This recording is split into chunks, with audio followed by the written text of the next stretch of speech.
بسم اللہ الرحمن الرحیم۔ اللہ تعالیٰ نے انسان کو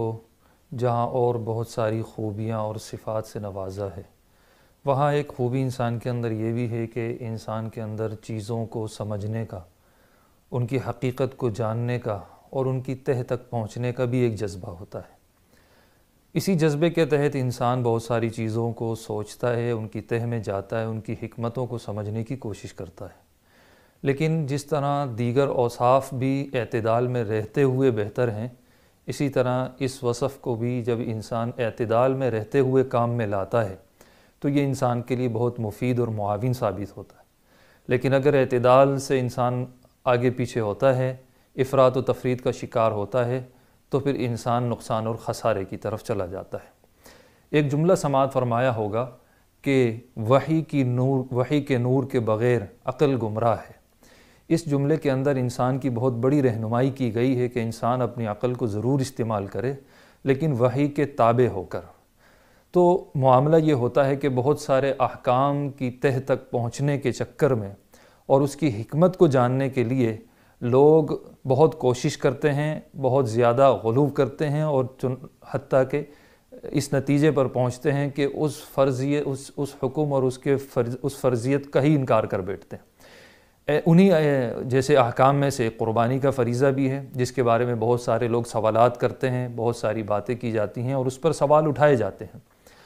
تو اس کا ایک سیدھا سا اور واضح سا جواب یہ ہے کہ قرآن مجید میں اللہ تعالیٰ نے خود ارشاد فرما دیا وَلِكُلِّ أُمَّةٍ جَعَلْنَا مَنْسَكًا لِيَذْكُرُوا اسْمَ اللَّهِ کہ اللہ تعالیٰ نے ہر امت میں، ہر قوم میں قربانی کو مقرر فرمایا تاکہ اللہ تعالیٰ کے دیے ہوئے جانوروں پر ان کا نام لیا جائے۔ اور اس میں ساتھ ساتھ آگے یہ بھی ارشاد فرمایا ہے کہ لَن يَنَالَ اللَّهَ لُحُومُهَا وَلَا دِمَاؤُهَا وَلَكِنْ يَنَالُهُ التَّقْوَى مِنْكُمْ کہ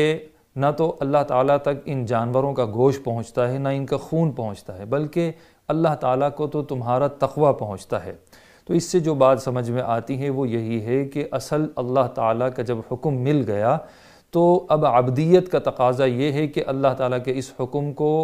آنکھیں بند کر کے بلا چوں و چرا مان لیا جائے اور اس حکم کو ادا کیا جائے۔ اور دوسرا سبق جو اس فریضے سے ہمیں ملتا ہے اس میں اسی بات کا جواب ہے جو بات میں نے شروع میں کی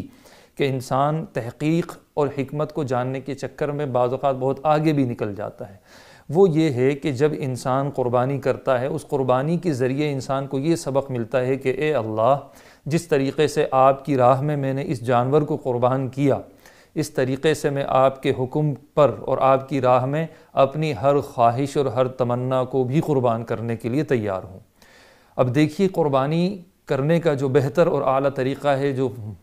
بتایا جاتا ہے کہ خود جانور پالا جائے اور خوب اس کو کھلایا پلایا جائے، اس سے انسیت پیدا ہو جائے، اس سے محبت ہو جائے، اور پھر جانور کو خود ذبح کرنا افضل ہے اگر کرنا آتا ہو۔ تو ایسا جانور جس کو انسان خود پالے اور اس سے محبت بھی ہو جائے اور کئی دن تک، کئی ہفتوں مہینوں تک جب اس سے ایک واسطہ اور ایک تعلق پڑتا ہے تو اس کے ساتھ ایک تعلق قائم ہو جاتا ہے، اور پھر جب اپنے ہاتھ سے اس کو صرف اس لیے ذبح کرتا ہے کہ میرے اللہ کا حکم ہے، تو اس کو یہ سبق ملتا ہے اور اس حکم میں یہ حکمت نظر آتی ہے کہ اللہ کی خاطر ہر چیز کو قربان کرنے کا جذبہ ہمارے اندر پیدا ہو جائے۔